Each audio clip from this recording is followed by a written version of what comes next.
عارضی جائے سکونت ہے، کچھ عرصے کے لیے، تھوڑی وقت کے لیے، لہذا یہاں سے ذات آخرت فراہم کر لو، اور بہترین ذات آخرت تقویٰ ہے، اللہ سے ڈرو، شاید تم کامیاب ہو جاؤ۔ اے لوگو، اے بندگان خدا، اللہ نے دنیا کو خلق فرمایا، اسے فنا و زوال کا گھر بنایا، یہ اپنے مکینوں کو ایک حال سے دوسرے حال میں الٹتی پلٹتی رہتی ہے۔ دنیا ایک حال میں نہیں ہوتی، کبھی اس کی کچھ حالت ہوتی ہے، کبھی کچھ حالت ہوتی ہے۔ فریب خوردہ وہ ہے جسے دنیا دھوکے میں ڈال دے، اور بد نصیب ہے وہ جسے دنیا اپنے فتنوں میں جکڑ لے۔ بس دنیا کے دھوکے میں نہ آ جانا، کیونکہ جو کوئی بھی اس پر بھروسہ کرتا ہے یہ اس کی امیدوں کو منقطع کر دیتی ہے۔ جو دنیا پہ اعتماد کرتا ہے دنیا اس پہ پورا نہیں اترتی، جو اس کی طمع کرتا ہے وہ محروم رہتا ہے۔ تم سب نے ایک ایسی بات پر ایکا کر لیا جو خدا کے غضب کا باعث ہے، اور اس نے اپنا منہ تمہاری طرف سے پھیر لیا ہے اور تم پر اپنا عذاب مسلط کر دیا ہے۔ تم اس کے حقدار ٹھہرے ہو کہ اللہ اپنی رحمت تم سے دور کر دے۔ کتنا اچھا ہے ہمارا پروردگار، اور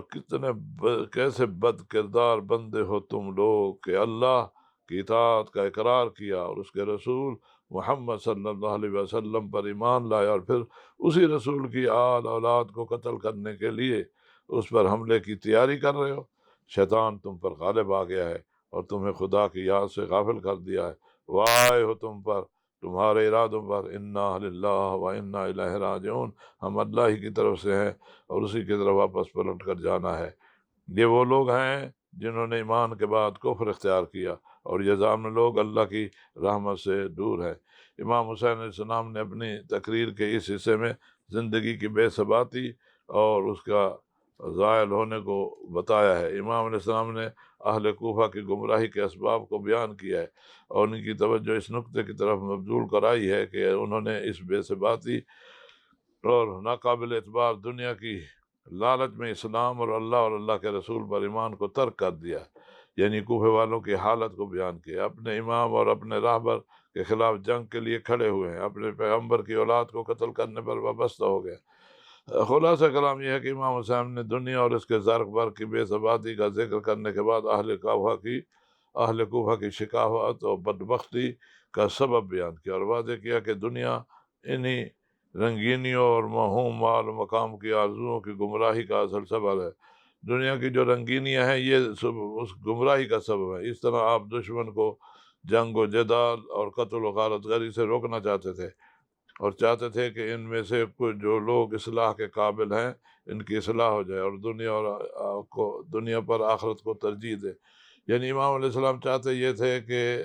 جو بچ سکتے ہیں ہلاکت سے وہ بچ جائیں، اس لیے ان کو متوجہ کر رہے ہیں۔ تیسرے حصے میں پھر امام علیہ السلام نے بعض نصیحت کے بعد یوں فرمایا: ایھا الناس انصبونی من انا ثم ارجعوا الی انفسکم وعاتبوها وانظروا هل يحل لكم قتلی وانتهاک حرمتی لست ابن بنت نبیکم وابن وصیہ وابن عمہ واول المؤمنین باللہ والمصدق لرسولہ بما جاء من عند ربہ اولیس حمزۃ سید الشہداء عم ابی اولیس جعفر الطیار عمی اولم يبلغكم قولي لم يبلغكم قول رسول الله صلى الله عليه وسلم لي ولأخي هذان سيدا شباب أهل الجنة فإن صدقتموني بما أقول وهو الحق والله ما تعمدت الكذب منذ علمت إن الله يمقت عليه أهله ويضربه من اختلقه إن كذبتموني فإن فيكم من إن سألتموه عن ذلك أخبركم سألوا جابر بن عبد الله الأنصاري أبا سعيد الخدري سهل بن سعد الساعدي زيد بن أرقم وأنس بن مالك يخبروكم أنهم سمعوا هذه المقالة من رسول الله لي ولأخيه وما في هذا حاج لكم أن سفك دمي۔ اس عیسیٰ میں امام علیہ السلام نے ان کو پھر جگانے کی کوشش کی ہے، اور ان کی جو یہ بے حسی ہے اس کی طرف ان کی توجہ دلانا چاہیے۔ آپ فرماتے ہیں: اے لوگو، میرے شجر نسب اور خاندان کو ذرا دیکھو، پھر پلٹ کر سوچو اپنے آپ کو ملامت کرو اور غور و خور کرو، سوچو فکر کرو، کیا تمہارا مجھے قتل کرنا اور میری حرمت کو پامال کرنا جائز ہے؟ کیا میں تمہارے نبی کا بیٹا نہیں ہوں؟ کیا میں ان کے وصی اور ان کے چچا بھائی کا فرزند نہیں ہوں، جو سب سے پہلے ایمان اللہ پر ایمان لائے؟ جو کچھ نبی اکرم صلی اللہ علیہ وسلم خدا کی طرف سے لائے تھے سب سے پہلے اس کی تصدیق کی۔ یعنی اپنے بابا علی علیہ السلام کے بارے میں بتا رہے ہیں کہ وہ ہیں جو سب سے پہلے ایمان لائے اور رسول اللہ صلی اللہ علیہ وسلم کی سب سے پہلے تصدیق کی، میں اس کا بیٹا ہوں۔ پھر فرمایا کیا حمزہ سید الشہداء میرے چچا نہیں ہیں؟ کیا جعفر طیار میرے چچا نہیں ہیں؟ کیا تم نے میرے اور میرے بھائی کے بارے میں نبی اکرم کا وہ قول نہیں سنا جس میں آپ نے فرمایا یہ دونوں جنت کے جوانوں کے سردار ہیں؟ اگر تم میری کہی ہوئی باتوں کی تصدیق کرتے ہو تو یہی حق ہے، اور خدا کی قسم میں نے کبھی جھوٹ نہیں بولا، کیونکہ میں جانتا ہوں کہ اللہ تعالیٰ جھوٹ بولنے والے سے نفرت کرتا ہے، اس کے جھوٹ کا نقصان خود اسی کی طرف پلٹاتا ہے۔ اور اگر مجھے جھوٹا سمجھتے ہو تو اب بھی مسلمانوں کے درمیان ایسے لوگ موجود ہیں کہ اگر ان سے ان باتوں کے بارے میں پوچھو تو وہ تمہیں بتائیں گے۔ جابر بن عبداللہ انصاری سے پوچھو، ابو سعید خدری سے پوچھو، سہل بن سعد ساعدی سے پوچھو، زید بن ارقم سے پوچھو، انس بن مالک سے، کسی سے پوچھ لو، وہ تمہیں بتائیں گے کہ انہوں نے میرے اور میرے بھائی کے بارے میں رسول اللہ صلی اللہ علیہ وسلم کا یہ قول سنا۔ کیا یہی ایک جملہ کافی نہیں جو تمہیں میرا خون بہانے سے روک دے سکے؟ امام علیہ الصلوۃ والسلام نے ان کو متوجہ کرنے کے لیے اور خواب غفلت سے جگانے کے لیے یہ باتیں کہی ہیں، اور خاص کر اپنا جوانان جنت اس کا سردار ہونا بتایا ہے کہ انسان مسلمان ہوتا ہے کس نیت سے کہ اسے جنت ملے۔ آپ نے فرمایا جنت کی سرداری تو ہمارے پاس ہے، اب جو جنت کے سردار ہیں ان کے خلاف تم جنگ کے لیے آئے ہو تو پھر تمہارا انجام کیا ہوگا؟ اصل بات یہ تھی کہ کوفہ والوں میں ایک ایسا گروہ تھا کہ جنہوں نے بڑا زہریلا پروپیگنڈا کیا تھا امام حسین علیہ السلام کے خلاف، یہ کہہ کر کہ یزید جو ہے وہ آئینی اور قانونی لحاظ سے خلیفہ ہے، اور خلیفہ کی مخالفت کرنا جو ہے حاکم وقت کی وہ الامر ہے، اس کی مخالفت کرنا جو ہے جائز نہیں ہے، اور امام حسین علیہ السلام جو ہے اس خلیفے کے مقابل میں آئے ہیں، لہذا امام حسین علیہ السلام کے خلاف جنگ کرنا جو ہے یہ جائز ہے۔ تو امام علیہ السلام نے ان کی اس غلط رائے کا جواب دیا ہے کہ ہر مسلمان کے سامنے واضح اور ثابت تھیں ایسی باتیں جس کے بارے میں ہر کوئی جانتا تھا کہ مولا امام حسین علیہ السلام کے بارے میں کہ وہ حضور پاک صلی اللہ علیہ وسلم کے نواسے ہیں، ان کی بیٹی زہرا سلام اللہ کے بیٹے ہیں، اور یہ کہ حضرت علی علیہ السلام کی اولاد سے ہیں جو سب سے پہلے اسلام لائے، اور سب کے سامنے تھا کہ امام علی علیہ السلام کی کیا عظمت تھی۔ حضرت حمزہ سید الشہداء آپ کے چچا تھے، اور جعفر طیار آپ کے چچا تھے، ان سب کے بارے میں لوگ آگاہ تھے، اس لیے امام حسین علیہ السلام یہ ان کا حوالہ دیا تھا کہ لوگوں کو پتہ ہو کہ میں کون ہوں اور میں کس مقام پر ہوں، اور پھر یہ کہ جوانان جنت کے سردار ہیں۔ ان فضیلتوں اور خصوصیت کی نشاندہی کے ذریعے امام ان گمراہ لوگوں کو یہ سمجھانا چاہتے تھے کہ اگر تم ہماری جد و جہد کو اسلام اور مسلمانوں کی مصلحتوں کے خلاف سمجھتے ہو تو جان لو کہ اسلام ہمارے گھر میں پڑا ہے۔ یہ حوالہ سارا امام حسین علیہ السلام نے اس لیے دیا کہ یہ بتائیں کہ ہم ہی وہ ہیں جو اسلام کی پرورش گاہ ہیں، ہمارے گھر سے اسلام نکلا ہے، ہماری کوششوں کے نتیجے میں اسلام تم تک پہنچا ہے۔ میرے والد علی علیہ السلام نے اسلام قبول کیا، اور جس کو تم خلیفہ بنا رہے ہو اس کے جد اور وہ پورا خاندان اس کا اسلام کے مقابل میں تھا، اور اسلام کے ساتھ مقابلہ کر رہا تھا، مسلمانوں کو مار رہے تھے، اذیتیں دے رہے تھے۔ اس موقع پر شمر ملون نے ایک جملہ کہا، وہ امام علیہ السلام کی گفتگو سن کر کہتا ہے وَيَعْبُدُ اللَّهَ عَلَى حَرْفٍ إِنْ كَانَ يَدْرِي مَا يَقُولُ، وہ تو بس زبانی کلامی حد تک اللہ کی بندگی کا اظہار کرتے ہیں، کچھ نہیں جانتے وہ کیا کہہ رہے ہیں۔ یعنی امام کی یہ بات سن کر وہ اس طرح امام کی توہین کرتا ہے، تو امام کے لشکر سے حبیب بن مظاہر نے اسے جواب دیا کہ انت تعبد اللہ علی 70 حرفا، خود تو ہے جو 70 مرتبہ یہ کہے جانے کا مستحق ہے کہ محض زبانی حد تک اللہ کی بندگی کا اظہار کرتا ہے، تجھے اسلام سے کوئی تعلق نہیں ہے۔ اس کے بعد امام علیہ السلام نے اپنے بیان کو جاری رکھتے ہوئے یہ جملے کہے ان کنتم فی شک فیہا من ھذا القول افتشکون ان ابن بنت نبیکم فواللہ ما بین المشرق والمغرب ابن بنت نبی غیری فیکم لا فی غیرکم ویحکم اتطلبونی بقتل قتلتہ او مال استہلکتہ او بقصاص جراحت، یعنی آپ نے یہاں پر پھر ان کو جھنجھوڑا ہے، ان کی ضمیروں کو جھنجھوڑا ہے، اور فرماتے ہیں کچھ لوگوں کا نام لے کر آپ نے فرمایا کہ اگر تم شک کر رہے ہو میری ان باتوں میں تو کیا اس بات میں بھی شک ہے کہ میں تمہارے نبی کی بیٹی کا بیٹا ہوں؟ کیا مشرق اور مغرب میں میرے سوا نبی کی بیٹی کا کوئی اور بیٹا ہے؟ تمہارے اندر یا تمہارے غیر میں کوئی اور ہے جو یہ دعویٰ کرے کہ وہ نبی کی بیٹی کا بیٹا ہے؟ وائے ہو تم پر، پھٹکار ہو تم پر، کیا میں نے تمہارا کوئی قتل کیا ہے جس کا بدلہ لینا چاہتے ہو، یا میں نے تمہارا کوئی مال دبایا ہے کہ جو جس کی وجہ سے تم میدان میں اترے ہو، یا میں نے کسی کو زخمی کیا ہے جس کا تم اس سے بدلہ لینا چاہتے ہو؟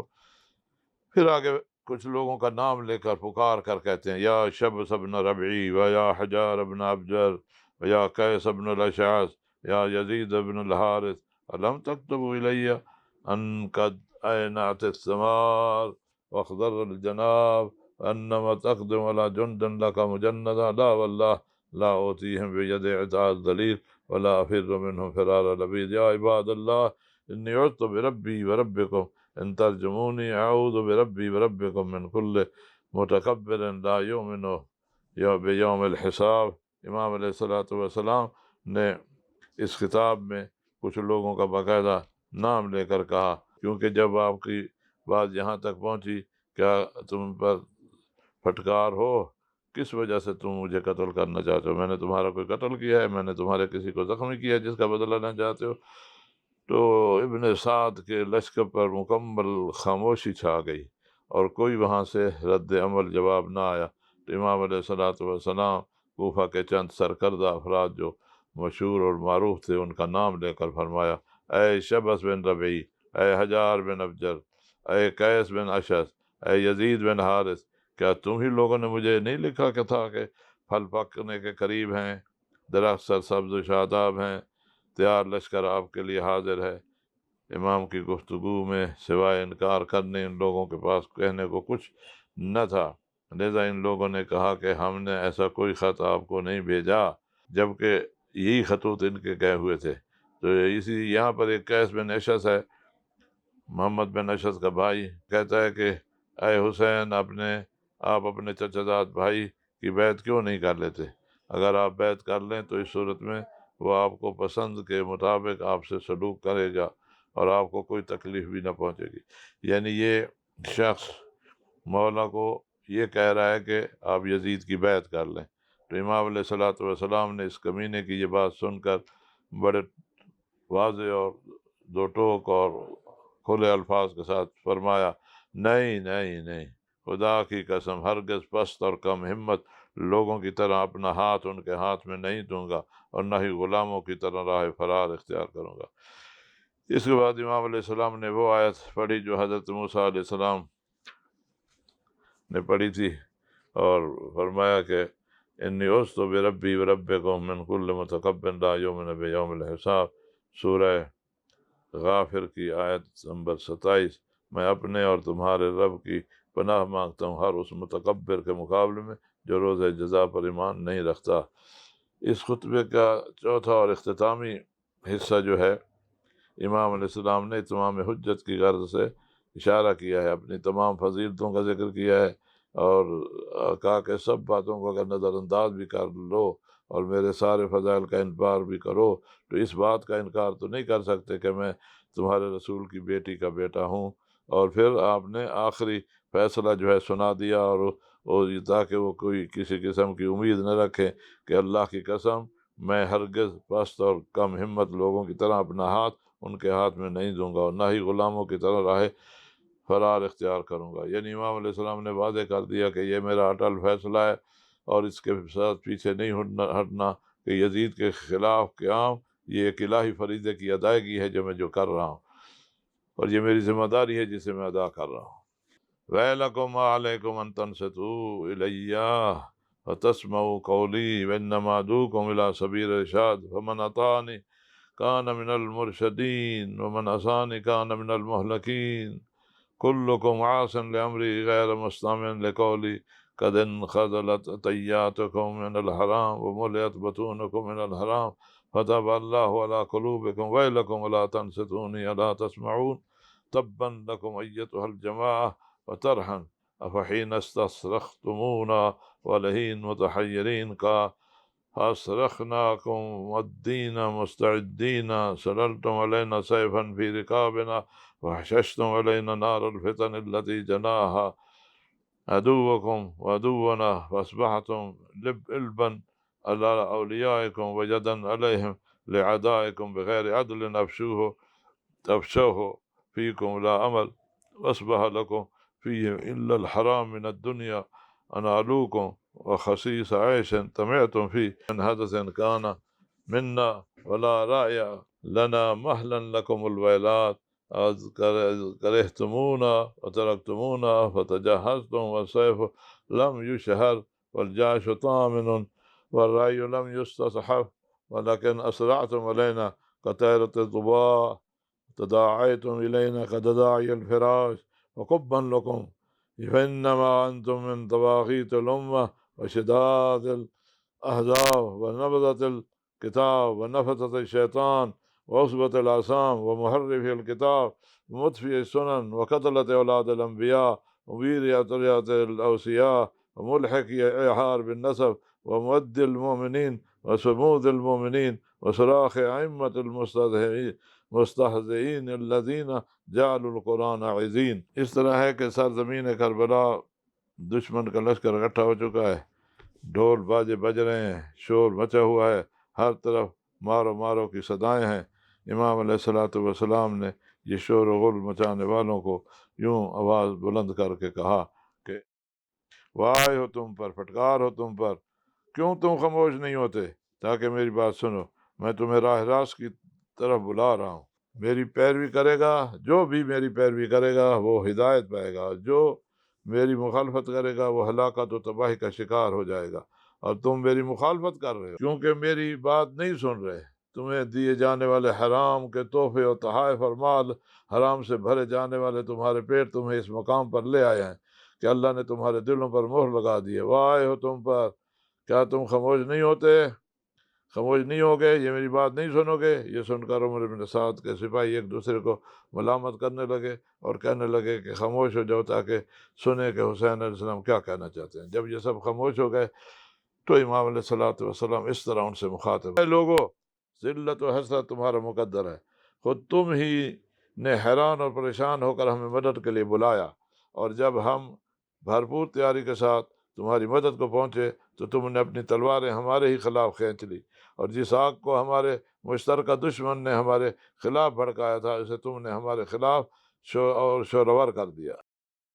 آج تم اپنے دوستوں کے دشمن، اپنے دشمنوں کے دوست و بازو بن گئے ہو، جبکہ نہ تو دشمنوں نے تمہارے ساتھ انصاف کیا، نہ ان سے بھلائی کی کوئی توقع پیدا ہوئی، سوائے دنیا کے اس مال حرام کے جو تم نے ان سے حاصل کیا، اور ذلت و حقارت کی زندگی کے جس کی تم ان سے آس لگائے بیٹھے ہو۔ یعنی تم اپنوں کو چھوڑ کر غیروں کے ساتھی بن گئے ہو، اور اس کی وجہ یہ ہے کہ وہ حرام مال جو تمہارے شکموں میں بھر چکا ہے، یہ حرام مال کھانے کی وجہ ہے، حرام مال وصول کرنے کا سبب ہے۔ اتنی جلدی نہ کرو، بدبختی اور تباہی تمہارا مقدر ہے بنے، کیونکہ تم نے ہماری نصرت سے ہاتھ اٹھا لیا ہے، ہمارے خلاف اٹھ کھڑے ہوئے ہو، حالانکہ نہ تو ہم نے تمہارے خلاف کوئی بات صادر کی، نہ ہمارے متعلق تمہارا کوئی خیال غلط ثابت ہوا، نہ ہی ہم نے تمہارے خلاف تلوار کھینچی۔ ہمارے دل بھی تمہاری طرف سے مطمئن تھے اور تمہارے متعلق ہماری رائے میں بھی کوئی تبدیلی نہ ہی آئی، لیکن تم ٹڈی دل کی طرح چاروں طرف سے ہم پر ٹوٹ پڑے۔ برائی تمہارا نصیب ہو، تم امت کے سرکش لوگوں میں سے بدکماش گروہوں کے بچے کچے لوگ ہو، کتاب خدا کو چھوڑنے والے تم ہو، شیطان کی ناک کا نزلہ تم ہو، گناہ گاروں کی ٹولی تم ہو، خدا اللہ کی کتاب کی تعریف کرنے والے تم ہو، سنت رسول صلی اللہ علیہ وسلم کو مٹا دینے والے تم ہو، تم آل رسول کو قتل کرتے ہو اور اولیاء و اوصیاء کی نسلوں کو برباد کرتے ہو، مومنین کو اذیت و زار پہنچانے والے تم ہو، کتاب الہی کا مذاق اڑانے والوں کی ٹولی کے سرغنہ کے مددگار بنے ہو۔ امام علیہ السلام نے اپنی گفتگو کو جاری رکھتے ہوئے اور باتیں بھی کہیں جنہیں اس خطبے کے اگلے حصے میں بیان کیا گیا ہے۔ امام علیہ السلام فرماتے ہیں انتم بنو حرب و شیاعہ تعتمدون ویانا تخذلون اجل واللہ الخذل فیکم معروف وشجت علیہ عروقکم توارثت حصولکم وفروعکم ونبتت علیہ قلوبکم غاشیت بہ صدورکم فکنتم اخبث شجرة شجن للناصر واکلة للغاصب الا لعنة اللہ علی الناکثین ینقضون الایمان بعد توقیدها وقد جعلتم اللہ علیکم کفیلا وانتم واللہ ہم اللہ ان الداعی ابن دئی قد رکض بین سنتین بین سلة وذلة ہیہات من ندلہ یا واللہ لنا وذلك ورسولہ والمؤمنون وحجور طابت طاہرت انوف حمیہ نفوس نبیہ من انطور طاعت لعمل مسار الکرام الا انی قد انذرت الا انی زاحف بهذه الاسرہ الا قلة العدد وخذلان الناصر فإن نهزم فالزامون قدما وإن نهدم فغير مهزمين وما انتبنا جبن ولكن منايانا ودولة آخرين فكل الشامتين بنا أفيكو سيلقى الشامتون كما لقينا إذا ما الموت رفع عن ناس وبكلكله أناخ بآخرين أما والله لا تلبسون بعد إلا كريثما يركب الفرس حتى تدور بكم دور الرحى فتقلق بكم فلق المحور أهده إلي أبي عن جدي رسول الله صلى الله عليه وسلم فاجمعوا أمركم وشركاءكم ثم لا يكن أمركم عليكم غمة ثم يقضوا إلي ولا تنظروني إني توكلت على الله ربي وربكم ما من دابة إلا هو آخذ بناصيتها إن ربي على صراط مستقيم اللهم احفظ عنهم قدر السماء وابعث عليهم سنين كسنين يوسف سلط عليهم غلام ثقيف يسقيهم كاسا مصبرة لا يد فيهم أحدا قتله بقتلة ضربة بضربة ينتقم لي ولأوليائي ولأهل بيتي وأشيائي منهم فإنهم كذبونا وخذلونا وأنت ربنا علیک توکلنا وإلیک المصیر۔ امام علیہ السلام نے اس بیان میں فرمایا کہ ہمارا ساتھ چھوڑ دیا ہے تم نے، ہاں خدا کی قسم تمہاری دھوکہ دہی اور بے وفائی مشہور ہے، یہ تمہاری جڑوں میں پیوستہ ہے، تمہاری شاخوں نے اسے وراثت میں پایا ہے، اسی کے ساتھ تمہارے دل پر باندھ چڑھیں، اسی کو تمہارے سینے چھپائے ہوئے ہیں، تم بدترین پھل ہو جو اپنے باغبان کے گلے میں پھنس جاتا ہے اور غاصبوں کے لیے خوش مزہ ہوتا ہے۔ خدا کی لعنت ان لوگوں پر جو مضبوط قول و قرار کے بعد اپنے وعدوں سے پھر جاتے ہیں، یعنی بتا رہے ہیں کہ تم نے وعدہ کیا ہماری مدد کا اور اب پھر گئے ہو، لعنت ہو تم پر، حالانکہ تم لوگوں نے عہد و پیمان پر خدا کو بھی گواہ و ضامن قرار دیا تھا۔ خدا کی قسم تم ہی وہ عہد و پیمان توڑنے والے ہو۔ دیکھو پست اور فرمایا باپ کے پست اور کمینے بیٹے ابن زیاد ملعون نے مجھے دو میں سے ایک بات کے انتخاب پر مجبور کر دیا ہے، یا تو تلوار اٹھا لوں یا ذلت قبول کر لوں۔ ممکن ہی نہیں کہ ہم ذلت قبول کریں، خدا اس کا رسول پاک و پاکیزہ آغوش ہیں، اونچی بلند غیرت مند نفس قطعاً اپنی اس بات کی اجازت نہیں دیتے کہ ہم عزت کی موت پر کمینوں کی اطاعت کو ترجیح دیں۔ یعنی میں با عزت اور با وقار اور با کرامت گھرانے سے تعلق رکھتا ہوں، میں ایسے کمینوں کے آگے نہیں جھک سکتا۔ یاد رکھو میں نے تمہیں سب کچھ بتا کے حجت تمام کر دی اور تمہیں متنبع بھی کر دیا۔ ہاں اوان انصار کی کمی اور مددگاروں کے منہ موڑ لینے کے باوجود میں اسی مختصر کنبے کے ساتھ تمہارے خلاف جنگ کے لیے تیار ہوں۔ یعنی امام علیہ السلام یہاں اپنے عزم کا ارادہ کرتے ہیں کہ تعداد کی کمی کے باوجود میں جنگ کے لیے تیار ہوں۔ اس کے بعد امام علیہ السلام نے اشعار پڑھے جس کا ترجمہ اس طرح ہے: اگر ہم دشمن پر کامیاب ہو جائیں تو یہ نئی بات نہیں، ہم تو پہلے بھی کامیاب ہوتے رہے ہیں، اگر شکست کھا جائیں تب بھی وہ ہماری شکست نہ ہوگی، خوف اور بزدلی ہمارا شیوا نہیں، لیکن اس وقت ہم حوادث کی زد پر ہیں اور بظاہر ہمارا دشمن فائدے میں ہے۔ ہماری مصیبت پر خوشیاں منانے والوں سے کہو کہ وہ بھی ایک دن ایسے ہی حالات کا سامنا کریں گے جب دوسرے ان کی مصیبت پر خوشیاں منائیں گے، کیونکہ موت کا اونٹ ایک در سے ہٹ کر دوسرے کسی در پر بیٹھ جاتا ہے۔ یعنی امام علیہ الصلوۃ والسلام فرماتے ہیں کہ یہ جو راستہ ہے یہ سعادت کا راستہ ہے جو ہم نے انتخاب کیا ہے، اس میں شکست اور ناکامی نام کی کوئی چیز نہیں ہے۔ اس کے بعد امام علیہ السلام نے فرمایا خدا کی قسم اس کے بعد، یعنی اس حادثے کے بعد، اس واقعے کے بعد مجھے جب تم قتل کر دو گے تو تم اتنی ہی دیر تک ٹک سکو گے جتنی دیر گھوڑے پر سوار ہونے میں لگتی ہے، یہاں تک کہ حوادث کی چکی تمہیں پھیل کر رکھ دے گی، اور جس طرح چکی کا مرکز مسلسل گردش میں رہتا ہے اسی طرح تم بھی چکر میں رہو گے۔ یہ وہ وعدہ ہے جو میرے والد نے نبی اکرم صلی اللہ علیہ وسلم سے سن کر مجھ کو نقل کیا۔ اب تم اور تمہارے شریک ایکا کر لو اور تم پر کوئی بات مخفی نہ رہے، میرے بارے میں اپنے باطل ارادے کو جامع عمل پہناؤ اور مجھے ذرا مہلت نہ دو۔ میں تو صرف اللہ ہی پر بھروسہ رکھتا ہوں جو میرا پروردگار ہے، تمہارا بھی رب ہے، زمین پر جتنے چلنے پھرنے والے ہیں سب کا مالک ہے، بے شک میرا پروردگار سیدھی راہ پر ہے۔ اور پھر فرمایا کہ امام علیہ الصلوۃ والسلام نے دونوں ہاتھ آسمان کی طرح بلند کیے، عمر بن سعد کی سپاہ کو ان الفاظ سے بد دعا دی: بار الہا، ان پر آسمان سے ہونے والی بارش روک دے، انہیں ایسے قحط سے دوچار کر جیسا قحط حضرت یوسف علیہ السلام کے زمانے میں آیا تھا،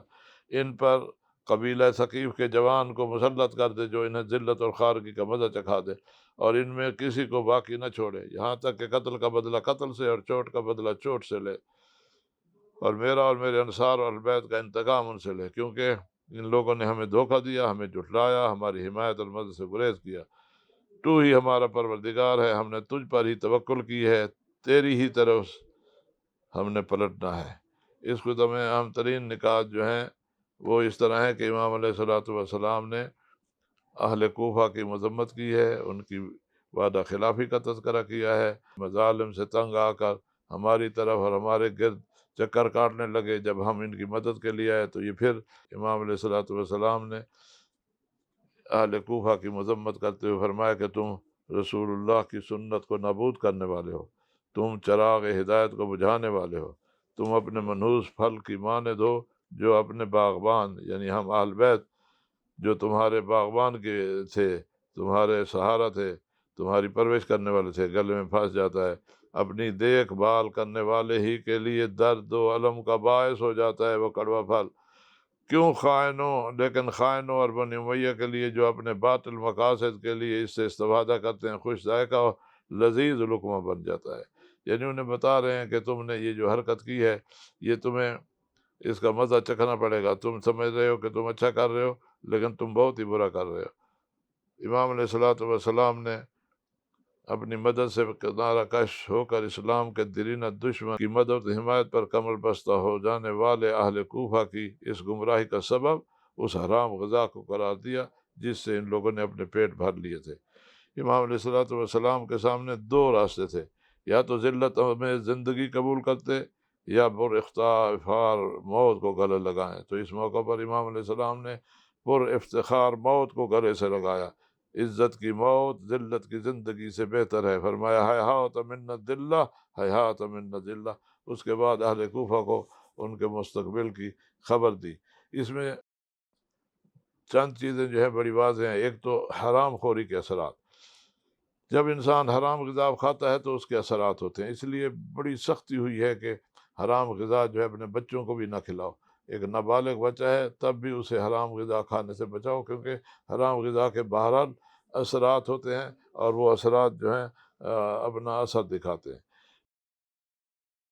اسی لیے فرمایا ان کے شکم جو ہیں حرام سے بھر گئے ہیں، اس لیے اللہ تعالیٰ نے ان کے دلوں پر مہر لگا دی ہے اور ان کو کچھ سمجھ میں نہیں آ رہا اور غلط راستے پر یہ چل نکلے ہیں۔ اسی طرح اسلام کی طاقت اسلام کے خلاف، یعنی وہ جن کو اسلام کے دفاع میں ہونا چاہیے تھا اور اسلام کا ساتھ دینا چاہیے تھا اور اسلام کی پیروی میں ہونا چاہیے تھا، وہ خود اسی اسلام کے ہوتے ہوئے اور مسلمان ہوتے ہوئے وہ اسلام کے خلاف ہی انہوں نے قدم اٹھایا ہے۔ یعنی یہ دونوں مسائل کربلا میں حق و باطل کی بے مثال مارکارائی کے دوران اشارہ فرمایا کہ تاریخ کے اس دور کسی خاص خطے سے اس کا تعلق نہیں، بلکہ یہ وہ آفاقی حقائق ہیں جس کا سامنا حق و باطل کی جد و جہد میں ہمیشہ انسان کیا کرتے ہیں، اور آج بھی خود ہم ایسی مثالوں کا مشاہدہ کر رہے ہیں۔ جی ہاں، ایسا ہمیشہ ہوا ہے کہ خاص حالات میں جب کچھ مخلص جانباز اسلام کی عزت اور سربلندی کی خاطر اپنی جان کی بازی لگا رہے ہوتے ہیں، تو بعض کم ہمت اور خود غرض افراد اپنے ذاتی مفاد کے تحفظ کے لیے یا تو خاموشی اختیار کیے رہتے ہیں یا اسی اسلام کے خلاف سازشوں اور ارشادوانیوں میں مشغول ہوتے ہیں جس نے انہیں عزت اور احترام دیا ہوتا ہے۔ اکثر یہ وہ افراد ہوتے ہیں جو عام حالات میں اسلام کے سب سے بڑے حامی کے طور پر خود پیش رہتے ہیں۔ اس نمود و نمائش کے سوا اسلام کے ان نام لیواؤں کی شخصیت کسی بھی صلاحیت اور لیاقت سے عاری ہوتی ہے، لہذا جب امتحان کا وقت پڑتا ہے تو اسلام کے یہی ظاہری محافظ اسلام دشمنوں کے اصل حامی اور ناصر بن کر معاشرے میں تباہی و بربادی کا سبب بنتے ہیں۔ البتہ ان کا انجام بھی وہی ہوتا ہے جس کا سامنا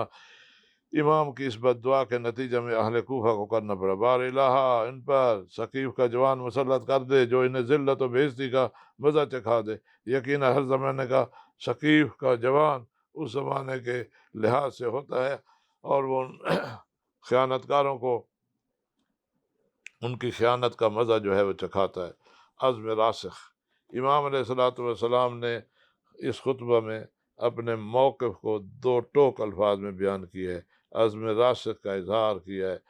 ذلت کے ساتھ سر نہ جھکانے کا اعلان کیا ہے۔ امام نے کھل کر واضح کیا ہے کہ تلواروں اور نیزوں کے سائے میں حتیٰ لاشوں کی پامالی کے باوجود جب بھی موت اور ذلت میں سے کسی ایک کا انتخاب کرنا پڑا تو ہمارا اٹل موقف یہی ہوگا، ہیہات من الذلہ، ذلت ہم سے دور ہے۔ امام علیہ السلام کا مقابلہ انتہائی بے رحم خونخوار دشمن سے تھا جس نے آپ کے اصحاب، آپ کے اہل بیت کے ساتھ ہر ممکن بے رحمانہ سلوک کیا۔ جو کچھ تصور کیا جا سکتا ہے وہ سب کچھ کر گزرے، لیکن وہ واحد قوت جس کے سامنے دشمن نے اپنے آپ کو ناتواں اور بے بس پایا وہ حسین ابن علی علیہ السلام کا عزم راسخ تھا کہ کسی صورت بھی ذلت کے ساتھ سر جھکانے کے لیے تیار نہ ہوئے۔ آپ نے دشمن کی تلواروں اور نیزوں کے مقابلے میں بھی قرار غیر فرار کی مانند للکار کر فرمایا، ہم آوان و انصار کی قلت کے باوجود اب سے زیادہ قوی دشمن کا مقابلہ کریں گے۔ امام علیہ السلام اپنے سے 100 گنا بڑے دشمن کے مقابلے میں کھڑے ہیں اور فرمایا کہ ہم جیتے تو جیتنا ہمارے لیے کوئی نئی بات نہیں، اور ہم مارے گئے تب بھی دنیا جانتی ہے کہ ہمارے ہارنے والے نہیں، ہم جیت ہی ہمارے لیے مقدر ہے، کیونکہ دشمن ہمارے لاشوں کو پامال تو کر سکتا ہے لیکن ہمارے پختہ ارادہ میں رکھنا نہیں ڈال سکتا۔ امام علیہ السلام کے اس عزم کی وجہ تھی کہ امام علیہ السلام کا جو پیغام تھا وہ پیغام ہے کہ کبھی بھی ذلت کی زندگی قبول نہ کرو، حق کی خاطر قیام کرو، حق والا دست بناؤ، حق کے اقتدار کے لیے اپنی جد و جہد کرو۔ ایک شاعر ہیں شیخ کاظم ازہری، انہوں نے ایک شعر کہا ہے جس کا ترجمہ یہ ہے کہ دشمنوں کے نیزوں نے ان کے سارے بدن کو بدل کر رکھ دیا لیکن ان کی عظمت اور بلند ارادے تبدیلی سے محفوظ رہے۔ دشمن نے جو ظلم کر سکتا تھا کیا، لیکن وہ امام حسین علیہ السلام کے آہنی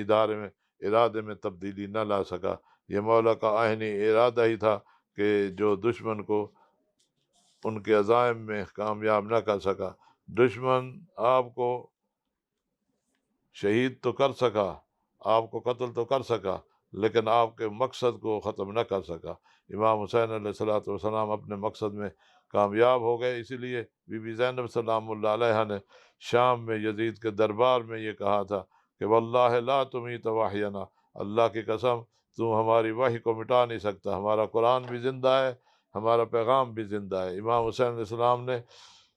قربانی پیش کر کے اسلام کو زندگی عطا کر دی، قرآن کو زندگی عطا کر دی، قرآن کو حیات دے دی۔ آئیے ہم عہد کریں کہ ہم امام حسین علیہ السلام کے مشن کو جاری اور ساری رکھیں گے اور ہر دور کے یزید کا مقابلہ کرنے کے لیے حسینی عزم کے ساتھ میدان میں رہیں گے۔ آج کے دور میں بھی ہم دیکھتے ہیں کہ حسین کا حسینی بیٹا سید علی خامنہئی کس طرح دشمن کے مقابلے میں ڈٹ جاتا ہے۔ دشمن جو کروڑوں کی تعداد میں ہے، بڑی طاقت ہے، ٹیکنالوجی اس کے پاس ہے، اسلحہ اس کے پاس ہے، فوج اس کے پاس ہے، لیکن یہ سیدزادہ فرماتے ہیں کہ اپنے کمزور بدن کے ساتھ لیکن اپنی زوردار مضبوط آواز کے ساتھ کھڑا ہے، اور دشمن کو لاچار کر دیا اور دشمن کو ذلیل و خوار کر دیا، اور آج دشمن شکست خوردہ ہے، لیکن خامنائی اپنی جان کی قربانی دے کر فتح یاب اور کامیاب ہے۔ یہ سب تحریک کربلا کا ثمر ہے۔ آئیے دعا کریں اللہ سے کہ اے اللہ، تحریک کربلا کا ثمر حاصل کرنے کے لیے اور پوری دھرتی پر، پوری زمین پر عدل تیرا قائم کرنے کے لیے اپنے ولی، اپنی آخری حجت امام مہدی علیہ السلام کو اذن خروج دے دے، تاکہ وہ آئیں تیری زمین پر، تیرا نظام نافذ کریں، ظلم کا خاتمہ کریں، ظالموں کا صفایا کریں، ہر طرف امن ہو، سکون ہو، تیرے نظام کی بالادستی ہو، تیرے محروم بندوں کا اقتدار ہو۔ اللہم عجل لولیک الفرج والعافیت والنصر